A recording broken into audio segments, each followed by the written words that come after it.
The next big update for Fallout 76, called Locked and Loaded, is almost upon us and there is a lot of ground to cover. Let us not waste any time and dive right into all the new features and changes which you can expect once this update launches on April 27. Special Loadouts is one of the biggest new features incorporated within Locked and Loaded, and we could not be more excited to get it into your hands. It does exactly what you, the community, have been asking for, offering a way to modify and completely reset your character's special attributes. So, how does it work? Once your character reaches level 25, all you need to do is visit a punch card machine in-game, which will allow you to adjust your special, change your perk cards, and save your build into one of the 2 currently available loadout slots. The punch card machines then allow you to swap between your loadouts quickly and seamlessly, which you can also rename to easily tell them apart. These punch card machines will be located at train stations across Appalachia, but for even more ease of access, you will automatically learn the plan to build a punch card machine at your camp. Consequently, this means you can use punch card machines built at other players' camps as well.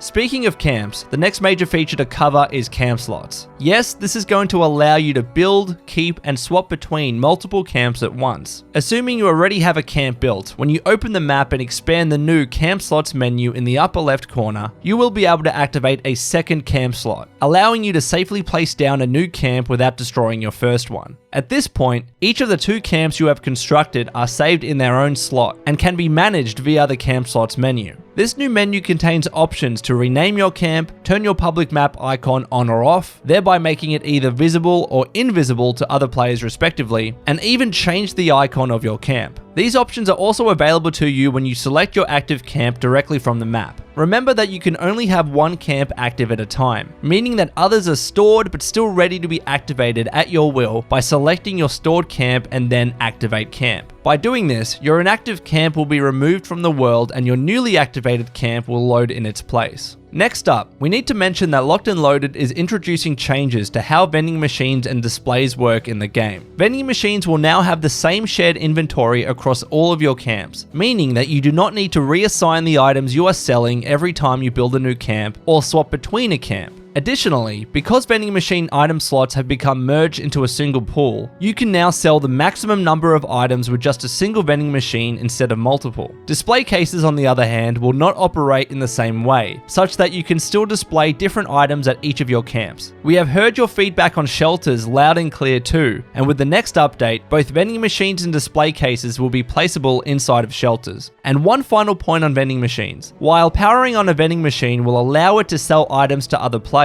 it no longer causes your camp to appear on the public map. As mentioned before, this functionality will now be controlled via the new public beacons feature, so be sure to turn on your public map icon in the new camp slots menu to attract other players to your camp. Daily ops are getting expanded in this update as well, with a new decryption mode that puts you on a mission to disable radio interceptors for the Brotherhood's Vernon Dodge. Specifically, you will be tasked with hunting down 3 enemy code carriers, holding the codes capable of disabling the interceptors. These enemies will need to be taken down as part of 3 enemy waves, with each becoming increasingly harder, culminating in the final showdown with the Daily Op boss and the last radio interceptor. The decryption mode will also feature a new default mutation called Savage Strike, which makes enemy attacks more deadly by causing them to ignore your armor resistances. So be on guard and utilize sneak if you need to. Daily ops in general are also getting new randomized mutations called Toxic Blood, where enemies leave behind poisonous hazards on death, Group Regeneration, where enemies emit an aura that heals other enemies in the area, and Swift Footed, where enemies have increased movement speed. Moreover, you will now encounter even more enemy types in all daily ops with the addition of Scorched, Mothman Cultists, and Mole Miners. And the locations of Vault 96, Watoga Raider Arena, and West Tech Research Center will be added to the pool of randomized locations as well. Finally, all of your efforts in daily ops will be rewarded with a range of new rewards, including the Covert Scout Armor, new plans for camp objects, and both the Unstoppable Monster and Medical Malpractice Legendary Weapon plans. We have also moved several of the pre-existing rare rewards from daily ops into the uncommon drop list, to make it a bit easier for you to score the new rewards. And if all of that was not enough, Locked and Loaded is bringing even more new content and changes to Fallout 76. Crafting sliders have been introduced into the game, which will allow you to craft items in bulk by using a slider to select how much of each item you would like to make. The World Activity menu has been updated to display nearby player vendors, public events, and active nuke zones, making them easier to find. Aiming with a controller is getting a boost too, with the new aim assist option helping your crosshairs snap to enemies and stay on target when aiming down a sight. Melee hit detection has also been improved, ensuring that the swings of your melee and unarmed weapons are registering more accurately. The hunt for the treasure hunter events will also feature new rewards, giving you more reasons to track down those mole miners when they appear in Appalachia. And finally, this update marks the beginning of Season 4, Armor Race and the Power Patrol in Cold Steel, which brings a bunch of new rewards